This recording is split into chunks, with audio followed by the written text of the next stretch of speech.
Eu ganhei um dom. O dom de ser engraçado e extrovertido. O dom de fazer as pessoas rirem. É sério. No ambiente que eu tô é muito difícil você não ver ninguém alegre, dando risada ou animado.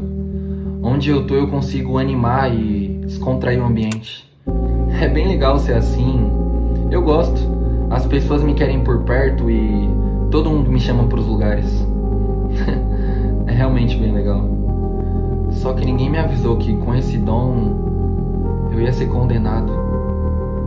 Condenado a carregar uma mente perturbada, um coração completamente vazio e um psicológico destruído e abalado. Viver na solidão e ter que esconder meus sentimentos atrás de um sorriso que ninguém percebe ser falso.